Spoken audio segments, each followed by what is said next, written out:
But if, let's say, you can buy that property and it's in the neighborhood, it's or a town or two over, and it's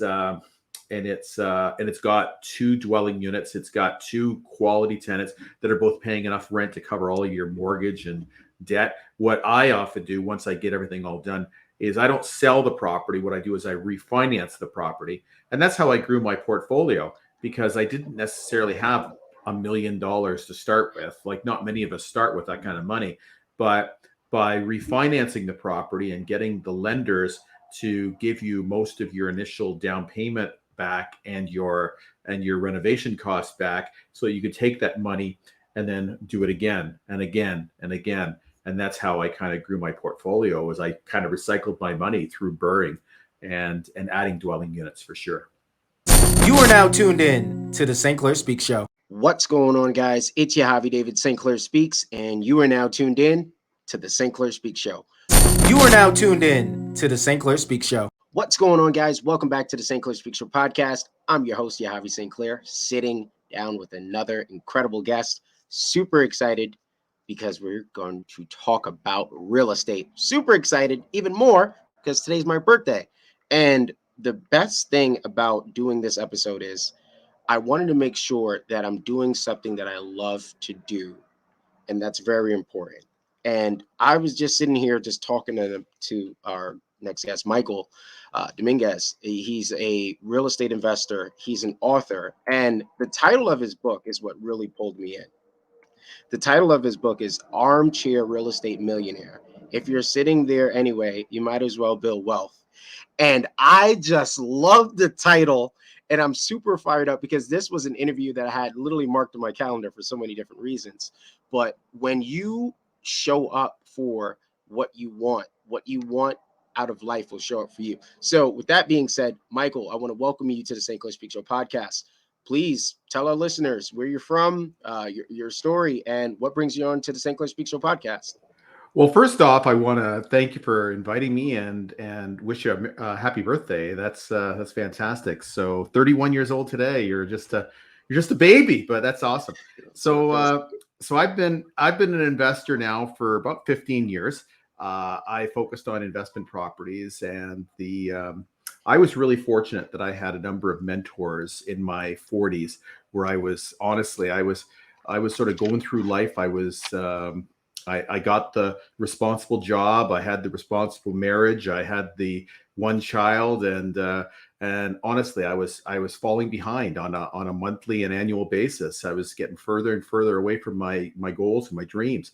And so as I was hitting 40, I was recently divorced and just trying to figure out what I want to do next. And I had the opportunity to become a real estate agent after having met my now wife. And so I decided to move forward with that, take a chance. And then I gravitated right away to the investors. And I just realized that there was a better way to build wealth, a safer way to build wealth, generational wealth, and essentially changed my life.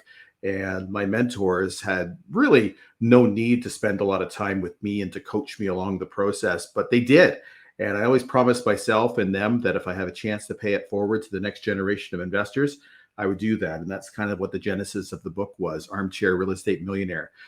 Essentially, what we're doing is we're buying quality investment properties in quality neighborhoods, attracting quality tenants, and then holding on to them for a long time. And over time, as the mortgage pays down and the appreciation and the cash flow, this part-time passive income job is going to make you a millionaire. And that's kind of the premise of the book. Okay, you said a lot of things that instantly really made me want to take notes. I want to swing back. You mentioned like the mentors that really impacted your life. How important was that mentorship for you, and when did you know you were ready? Because not everyone just jumps and says, okay, I need mentorship, I'm willing to do it. Yeah, I'd say the first thing that really had to happen for me is I had to realize how little I knew. And so I found that when I was in my 20s and my 30s, I thought I knew everything. And, I graduated from university, I did well, and, I was doing the right path and all these things. And so I don't think I was in the right place, the right frame of mind to go back to school and to go back to learning. And when I say go back to school, I'm not talking about an actual classroom or anything boring like that, but attending meetups and seminars and going and just learning and talking to people. It was life changing. But I had to be in the right frame of mind before it was of any value at all. Because honestly, my 25-year-old self might have mocked my 45-year-old self, as I was spending virtually every evening and weekend just learning and meeting and networking, but it paid off in the end. I bet, you touched on something I usually ask, like, well, what advice would you give the younger you, right? You're looking at the market now. Where are you as far as just like growth, right? Looking back to when you started to where you're at right now, your decision making when it comes to investment properties and not getting caught up in the whole FOMO and the outside noise. Yeah, and this is something that's going to be very contrarian to what a lot of your speakers are going to be have talked about in the past. Or if you're a junkie of podcasts and seminars like I am, you'll basically hear the same comment: is buying. You make money in real estate on the buy. That's the common analogy that's out there all the time. And I'm telling you that that's not actually the case. At least in my experience, it hasn't been the case. I don't want to buy in secondary and tertiary markets of areas that haven't seen appreciation and population growth for a generation. I'd rather buy in an area where there's high demand and growing demand even beyond that. And that's what we talk about in the book, is to find the right type of market, and then honestly finding the right type of property that my tenant profile candidate is going to be interested in. I don't want to find this multi-unit dilapidated building in a crappy ass neighborhood in some small town that no one's ever heard of before. That's what a lot of investment gurus talk about. I'll buy a single family home with an additional dwelling unit in a great suburban neighborhood in a growing town, and find some incredible tenants with 700 plus credit scores and good 2-income houses that are going to take care of my property and maybe even make it in better shape. And it generates enough rental income to cover all my expenses with hopefully a few dollars to spare. And this 2, 3, 4 hour a week job is changing my life. All right, so let's dive in it. Real estate's very hot right now, right? With market, there's a lot going on. Again, there's a lot of outside noise, but there's also what you specialize in and where you've seen the most success. What advice would you give, someone that's starting out looking at, again, all this outside noise, right? Investment properties, they want to start out, but they don't have the experience. Yeah, the first mistake that a lot of people make, I believe, is I call it sort of the squirrel syndrome, where you start thinking about a certain area, and then all of a sudden, squirrel, let's go look in this area. And the action takers, I know people that own property, one property maybe in New York State, they have another 1 or 2 in Florida. They've got something in Texas because somebody told them that was a good investment. They picked up something in Arizona because they managed to somehow get something, below market value or foreclosed. But meanwhile, you're not an expert in any of these markets. I would rather work with a joint venture partner or just simply as an investor myself, and I become an expert in one area, one market, and maybe even within that one town, finding an area in that town where honestly, I've biked or walked up and down this town. I've driven up and down it 1,000 times. I know every house on that market basically.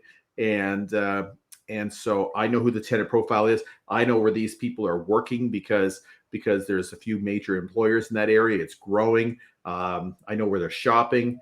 And so I find a property that fits that tenant profile. That would be my advice to people getting started, is to sort of become an expert in one area. Well said.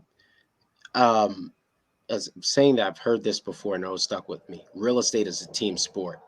How important is networking, to your success in the real estate industry? Yeah, well, it's simply put, I would not have grown my portfolio to where I did. And so now some people have this massive portfolio. I don't. I have a dozen investment properties, all with additional dwelling units. I do have a multi-unit, but I've sold most of my buildings because they were a pain in the neck.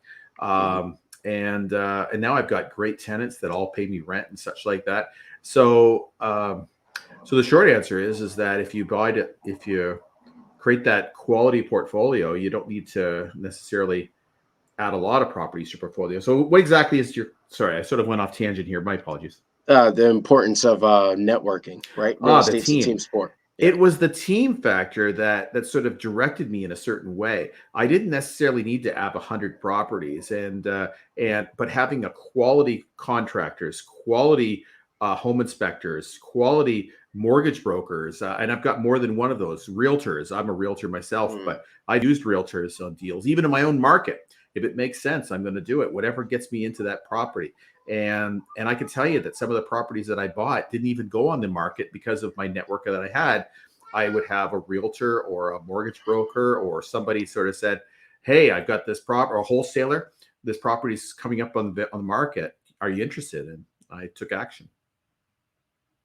All right, I got to note that. Hey, I'm going to send you some properties. Man, I always got that. See, that wholesaling. See, now that's one thing where that I know is my niche more say versus getting caught up in the shiny object syndrome. Now, I've been hearing a lot of commotion with Airbnb, right? You know, they're really cracking down. My thing is this: you could get pulled in real estate with buying and flipping. There's burring, there's short-term rentals, there's wholesaling, there's wholetailing. There's short sales and auctions. There's so much different ways to do it and find success. There's no particular one way of doing it and being successful. That's one of the things that I really like about the real estate industry as a whole. From the residential side, from the commercial side, I have no idea what I would be doing, right? So that's where the team would come in and kind of like, help me go to the next level, because I've learned this over time. If you're working in a particular market, there are some markets that are, a title company state or attorney company state, where it really does depend on the market. So can you talk to us about the importance of knowing your market, right? The education behind, like, knowing so you're not overpaying, right? And knowing what this property could potentially pay you in the next 5 years and 10 years to your return. Yeah, and it's funny. Yeah, you said overpaying, and that's valid. There's sometimes some real values there, but I found in one of the markets I was investing in, I was finding that the retail value of properties I felt was too low, and so me and my clients were just snapping up everything because we could justify where the prices were likely going to go, and we were right. We were feeling the prices were going to be skyrocketing, so we were buying things at market value and just doing really well. You mentioned short-term rentals, and that's a great or commercial short-term rentals and commercial. Those are both potentially very great industries for people. But in my experience, the people that dabble, even within one market, they're doing a little bit of short-term rental, a little bit of long-term rental, a little bit of commercial. They're trying to be a little bit for everyone. It's almost too much. My advice to you, Yahavy, would be find your lane and then become the best at that lane. And they're the ones that are most believable, because if you're going to be joint venture, if you're going to be wholesaling, what people are looking for from you is a consistent product. And so by you delivering that same sort of quality over and over again, you become known for that. But if you have a little bit of this and a little bit of that, it's a little bit all over the map. So as much as, like, I bought a lot of my properties from wholesalers, but you and I would not likely do business because I'm so specific for one market that if it's not in my market, I'm just not moving forward. I just don't, because I want to be the smartest person in that room when I sit down at the table. And if I don't know the properties well, if you find something in upstate New York, well, I've driven through it 3 times, but that doesn't mean I know it. So, so that's, I become good at what you're doing. And it's hard to not be successful in this industry. And that's another, you make a very good point, but exactly what you said is, I've heard that so many times and it's so true. But that's another reason why so many investors are so successful. They stay in what they know in terms of their market. They niche down in their market, right? And they niche down and they find their success.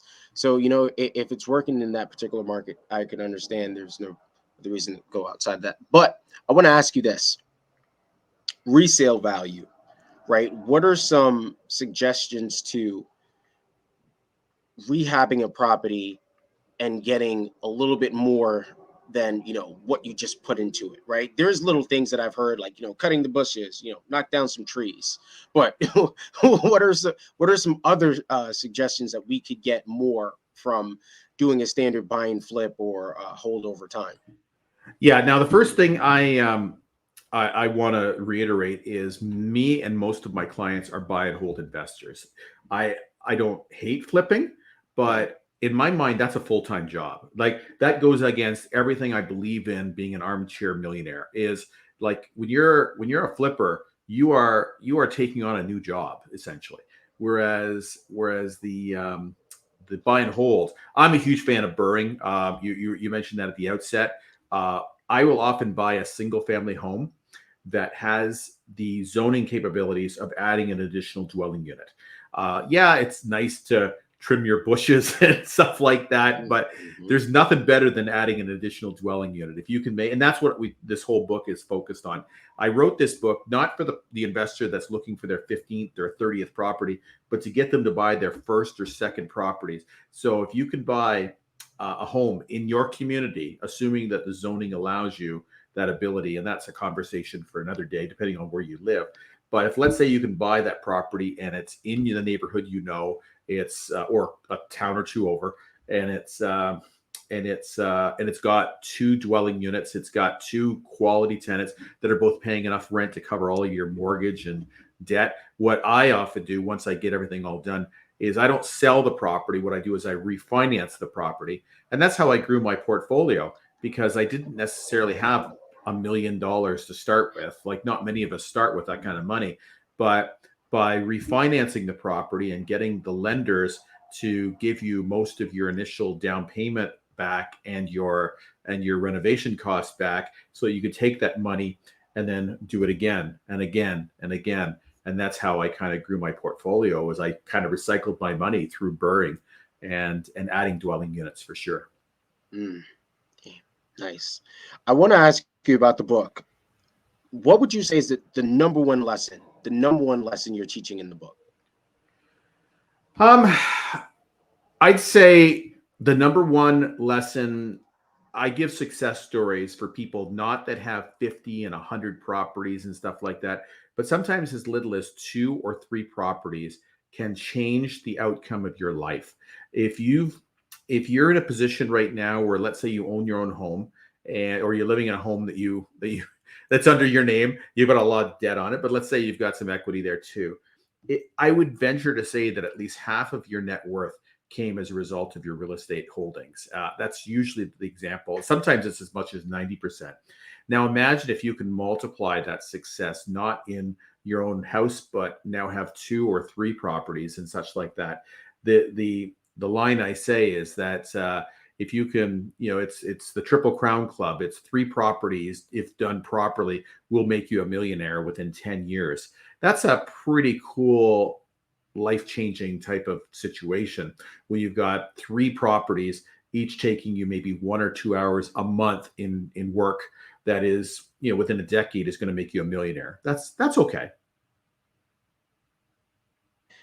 What would you what would you say is the number one, let's say definitely more like the number one don't, wh- that you would suggest to just anyone, not only just for like, reading the book, but anyone that wants to be successful in the industry of real estate? What's that number one thing? Like, hey, you can't do this. If you do this, you'll never be successful.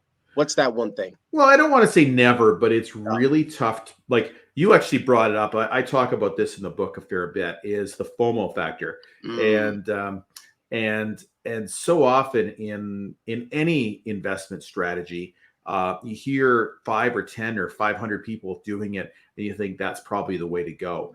And so right now, the trends, short-term rentals, actually one of them. Everyone thinks they're going to become multimillionaires doing short-term rentals. There's a lot of risk in that investment strategy. You're running a hotel, basically, is what you're doing. So the FOMO factor, it's like you get some slick salesman telling you about this great deal on a property in Arizona. That doesn't mean that that's the one you're going to take. So you have to stay true to yourself and follow a certain strategy. One thing I like to share with people is I'm someone who has the experience of having heard hundreds and hundreds of people speak about their successes in real estate. And one of the classic examples you often hear are the people that make their million or millions, lose it all, and then they build it back up again. And then everyone applauds at the end and say, yeah, nice perseverance and all that stuff. And so I'm one of these guys that I say, okay, I like how you made the first millions. I like how you rebounded. Tell me more about this part in the middle that you lost it all. How did that happen? Because nobody ever likes to talk about their failures so much. And invariably, what happens is they get into a development deal that has far too many cost overruns. They get into relationships with a partner, and the partner kind of bleeds them dry, or intentionally or unintentionally, that's what happens. But something goes wrong, and they take on something that was out of their comfort zone to an extreme, and then things went terribly wrong. It's almost always that's the story. And so I know it's a boring answer to give for somebody, but my advice is find that lane, stick with it, and you could make yourself into a multi-millionaire doing that lane properly and just doing well with it. What, great question. This is a really good question, but what makes you love what you do? What makes you just love what you do? Well, it may surprise you a little bit, but I don't wake up each morning and say, yay, I get to be a landlord. That's exciting. That doesn't really cross my mind at all.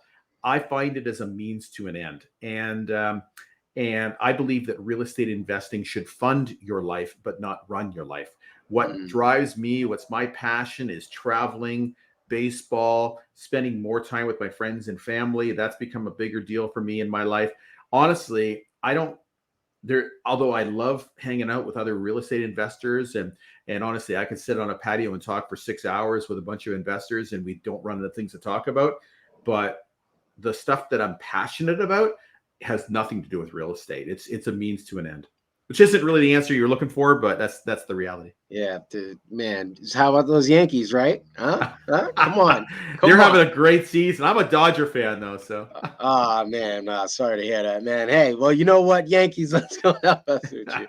But you know what, I'm super excited because what makes everything, and I'm sad. I'm really excited that you said real estate funds my life. It doesn't run my life, and everything outside of that brings you joy.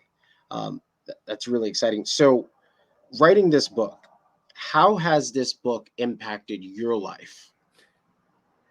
Well, I always had this in the back of my head that I'd like to write a book. And as my real estate business had peaked in around 17, 18 or so, that's when I was and I said, boy, I'd like to do it. But the amount of time and commitment it took was just not something I could really do. But much like if you've ever read the book Who Not How, I knew I needed help. And so although I did write the book, I felt it was in me. I hired some really great professionals to help me in the editing and coaching. And even when I did my audiobook, I realized I didn't have the skill set to speak 7.5 hours and read my book. So I hired a voice actor and did that. So how it changed, the amount of people and experiences I've met and the people I've met along the way has been so cool. I knew I wrote the book not with the idea of making money. I'm not looking at doing coaching or bringing it to buy a property here in Toronto, Ontario, or close to where I live. That's not the purpose. It was mainly to pay it forward to that next generation. And the feedback I'm getting from some people that they read the book and it's just a different type of contrarian advice that sort of a simple solution. It's almost too simple for some, but if done properly, it can change your life. As I'm listening to you, I want to ask, 25 years ago, did you envision yourself becoming an author? An author? No. A millionaire? Yes. Even Yeah. 35 years ago, Mhm. when I was 16, 17 years old, I'd ask people, or people ask me, what do you want to be when you grow up? And, some people say, oh, I want to be a policeman, a fireman. I was this smarmy, pimply faced kid that says, I want to be a millionaire. and, and I didn't know how I was going to do it, but it was, but no, an author really, like, I'm the kid who in English class, they basically passed me essentially to just get rid of me, I think, as much as anything. So English was not my forte, but no, now, if my grade 13 or grade 12 English teacher could see me now as a published author, it's kind of a cool experience. Man, that's incredible. You spoke it into existence. That's what you did. You spoke it into existence. Can you talk to us about like the importance of like a positive attitude, right? You have a great personality, you have this charisma. How important is it for you to stay positive, right? Because life as a landlord, right? I've heard some horror stories, right? It's not always a cakewalk. How do you stay so positive in business to get business still done? Yeah, it's not. There are times where you can get down, and the reality is that it doesn't always work out. You're gonna have some unforeseen expenses, um, but if you can truly treat your business like a business and not just simply, oh, I own a few investment properties and it's a hobby or whatever, but treat it like a business, and if you can truly pull away from the day to day and think more big picture. So if one of your assets, if you're running a business, has a $10,000 expense, you deal with it. It's just part of your operation of the business. You don't think that the gods are unkind to you and therefore your roof needs to be replaced. It's not that. It's you're running a business and it needs expenses. And I can tell you that when you're finding tenants, go with a mindset. If you are running a business, you're looking for a client to be part of that business. This is somebody who potentially is going to pay you tens of thousands of dollars over the next couple of years. So they're a very important client to you. But by offering a great product and a great place for them to live and a location they want to live, you can pick and choose and find the right client to be living there. I can tell you that during the pandemic, when there were people that didn't pay rents for months or even a couple of years, uh, myself and my client base uh, essentially had almost no missed rent payments. They were good people with solid credit scores that were trying to move forward in life. They're not the type of person that's going to say, oh, screw the landlord, man, sort of thing. It's just not going to be that way. Were there issues? Absolutely. But if you treat it like a business, you kind of, even if a tenant sort of screws you over, it's just the cost of business. It's just part of the job. And I'm pretty good at sort of, this is my business mindset and then this is my life sort of thing. And I try not to let them override. There's going to be days, don't get me wrong, where you need that extra glass of wine because it's pissing you off. But Oh man, yeah, man, very good point. Again, I've heard some horror stories, especially with the entire shutdown. No one was paying rent. I have read so many different articles. I want to talk. No, especially go the ahead. multi-units, man. That was Yeah. the big one. The multi-units where they had low-income housing, they were the ones that got hurt the most, which isn't Yeah. what we've been advocating forever. So it was good. Anyway, so go ahead, Yahavy. I want to ask you about the importance of financial independence, right? Not a lot of people were able to rebound and create some sort of financial independence during these last 2 years. And this being a reset, with just everything going on, why is financial independence, in your opinion, so important? Well, it's everything. The one thing we've learned over the years is you can't depend on some big employer to take care of you. The pandemic has shown us that even some of the great jobs in the airline industry and the travel industry and restaurant industry, with one flick of a pen, all these people were laid off because no one was traveling anymore and nobody was vacationing anymore. And all of a sudden, all these loyal employees were out of work. You can't depend on the government. I can tell you that even though there's pension plans at the end of the rainbow, that's certainly not enough to live off of. So at the end of the day, if you don't take care of it yourself, for both yourself and your family, there's no one that's going to be there for you. And so financial independence doesn't just happen. It starts with quality financial education, and you increase your financial IQ. And I know people that were A+ students in high school and college, but they have a horrible financial IQ because they just never learned how to do things the right way. They don't even understand what an asset is. I advise everyone to read the book Rich Dad Poor Dad. It's a pretty simple concept, but it teaches you what an asset is. I know that sounds obvious. Say, well, I know what an asset is, but unless it's generating income, your car is a liability. Your primary residence that's costing you money every month, he doesn't consider an asset. But when all of a sudden you start building assets in your portfolio, those assets are covering themselves each month. They're maybe making a profit. They might even be going up in value. And then you do one of those and one of those and one of those. And before you know it, all of a sudden your net worth starts to grow, your cash flow starts to go. I had a net worth goal when I wanted to hit a certain amount of net worth, and I wanted a certain amount of cash flow. And when I hit those numbers, I was at my financial freedom number, which is life-changing. I want to ask you that because I want to ask you about scaling, right?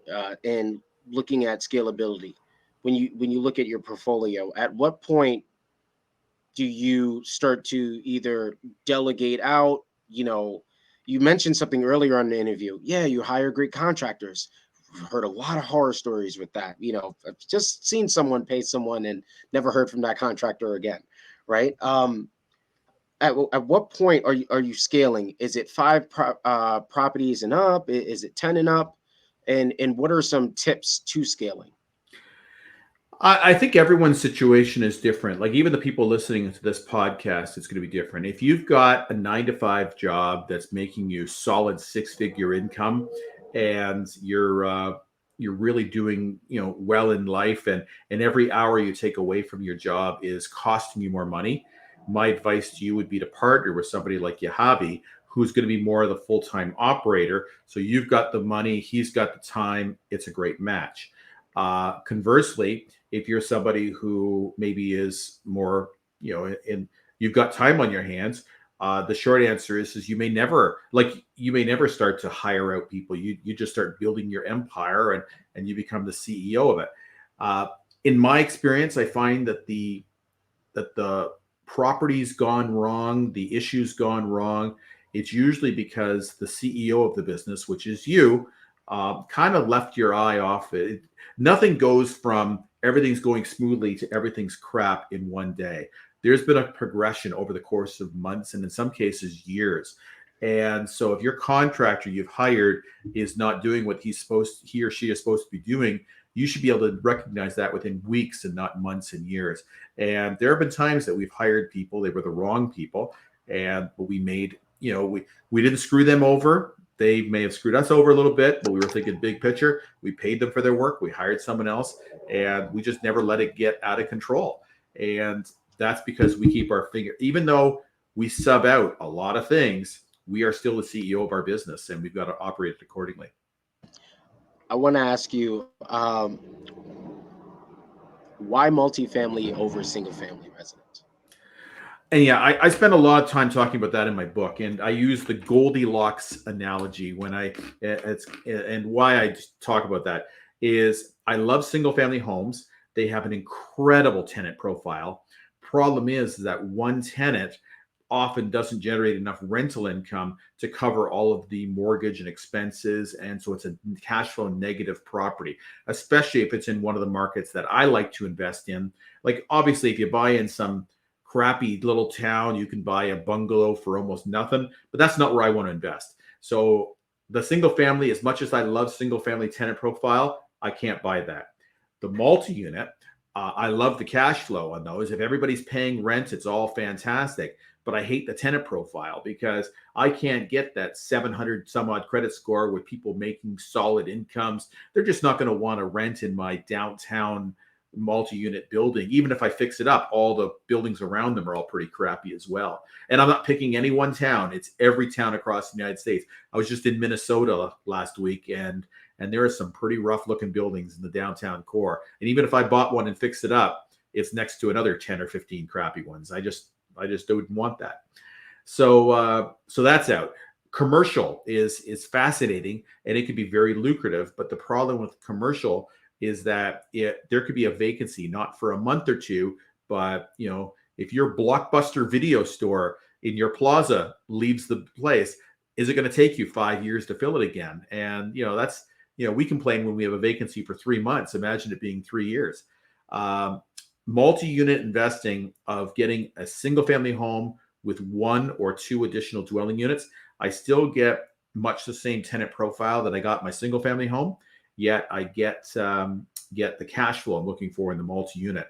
So as far as Goldilocks is concerned, it's just right. What are very all good points. What? Not even a smile? I gave you my best Goldilocks voice and everything. I'm sorry, Michael. I'm sorry. I really want to ask you this. With your experience, right? With your experience, your knowledge in the industry, what are some are there some similarities now compared to 2008 or previous crashes before? Yeah, there's always a few similarities. Now, I even hesitate to call this a crash, what's happening here in 2022. Yeah, the prices just surged up until around January, February, March of 2022, and now they've regressed. But in most markets across North America, prices have regressed to fall and winter of 2021 prices. So it's just that we saw a 20% surge at the beginning of the year, and we've kind of given that back in the last little bit. But yeah, there is always some similarities in anytime there's a bit of a market correction. And with that, there's often some opportunities for investors. Where I believe there's going to be some really great opportunities now is we've had a 2-year window where tenants have had a lot of rights in the United States and Canada. And so a lot of tenants have been unable to be evicted, yet they're in many cases behind on rents. I think there's a lot of individual landlords that are wanting to get out of being a landlord. They're just tired of the situation. They've had 1 tenant or 2 tenants that have made their life a living hell in their mind because they haven't been able to deal with the stress of not getting paid and all these things. So again, we're not taking advantage of anybody, but we see this as an opportunity where there will be some tenanted properties where the tenants have simply not been paying all of the or any of the rent. And so if you have the wherewithal to be able to cover the expenses on properties like that, you may be able to get a property like that at 10 or even 20% below retail price just because you've got that problem to deal with. And if you can deal with that issue, you've got yourself some incredible opportunities. So I think that's where the best value is right now is taking care of other people's problems right now. And, where they're stuck. And so as a wholesaler, as a buy and hold investor, that's where the opportunity is going to come. There is we had a lot of good talking points here today. What would you because when I listen back to this, I'm like, all right, I'm glad I asked this question because there's so many different ways where you could get pulled, right? When we talk about real estate, if you could kind of like sum everything up, gift wrap it, what would you say is like the takeaway message from you appearing on the show today? We're talking about the book. Why is this so important for the listeners and the audience and everyone to know about what you're doing right now? Yeah, I'll share this story with you, is that I find that a lot of people that give the advice of that real estate has an element of risk to it, or that there's a lot of issues with real estate are either people that are not in real estate themselves or are complaining because it's one of the best hobbies that real estate investors want to do. I can tell you that in my circle and in most of the circles I know, we love sharing our worst stories. It's going to be that's part of the fun, is to out top each other in talking about our stupidest tenant stories. But at the end of the day, the amount of wealth that can be generated from this venture and the lack of risk in single family and 2-unit dwelling properties in quality markets, it is such a secure investment strategy. It's almost hard to fail if you do it the right way. And yeah, there's going to be hiccups and road bumps along the way, but at the end of the day, if you follow a path to this success and buy a few assets like this, like, and just think about it. Imagine where you'd be in your life if 5 or 10 years ago you'd bought a couple of investment properties that maybe didn't even cash flow that much, but just covered their expenses, but were in a really, really good market. So let's say in 2016, 17, 18, you ended up buying a few properties. Where would you be now? Now imagine if you did that today, where you'd be in 2027 or 2030. It's life-changing. It really is. And there are some challenges, but that mortgage pay down, that little bit of cash flow appreciation, and eventually all of a sudden you look down and you look at your net worth and you say, holy crap, what the hell happened? I've gone from here to here in a matter of 2 or 3 years. And even if I wasn't focused on cash flow for years, I was refinancing my properties and taking it out and buying another one. But now that I'm not refinancing my properties anymore, my cash flow went from like 3,000 or 4,000 a month. Now I'm at 7,000 a month. I'm also doing some private lending that I'm making about 8,000 or 9,000 a month from that. So I'm getting $15,000, $16,000 a month sitting on my freaking ass just by, I've got to deal with the properties from time to time, but it's a business. It takes a few hours a week, and that's my life now. Yeah. Yeah, I freaking love it, man. Now you got me. Now you got me, because what pulls me in, what made me really want to do this is the story. I love storytelling. I'm very passionate about storytelling. And like, to hear how real estate has really impacted and changing your life. It's not like, you didn't have to write the book, right? You didn't have to share all this information. You didn't have to do all of that. But I want to ask you, what made you do it though, right? Like, you don't have to do it, right? But what came to you and said, hey, Michael, write this book, share the wealth, right? Well, I talk about it in the book. And by the way, I wrote the book. I tell a lot of stories. I'm a storyteller, as you can probably gather in this little bit. And I share a lot of my favorite stories. And even if you're not a book reader necessarily, and after you finish high school, you swear you'd never read another book again, my podcast, or sorry, my audiobook is freaking fun. Like, it was done by somebody really good. So if you just, if you're between podcasts one time, you can give it a try. It's a great book. Why I wrote it? I knew I'd lose money doing the book. That was not the point. I just felt that I was blessed to have some incredible mentors. There's a gentleman who he's a Canadian guy by the name of Don R. Campbell, and he's written some great fundamental real estate books. And he's literally taken me by around the shoulder, and he's coached me and slapped my wrist a couple times when I was steering off in the wrong direction.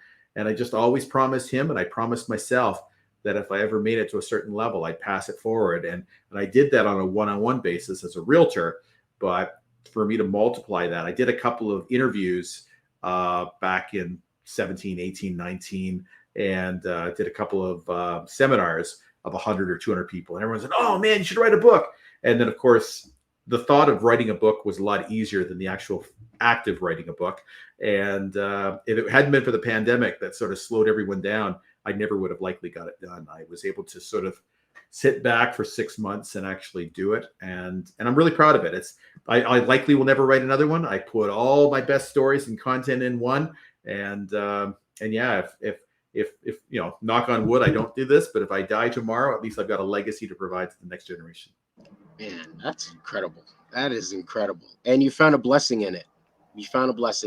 And all that, you found a blessing in it. And you mentioned legacy, because that book is going to be here long after you.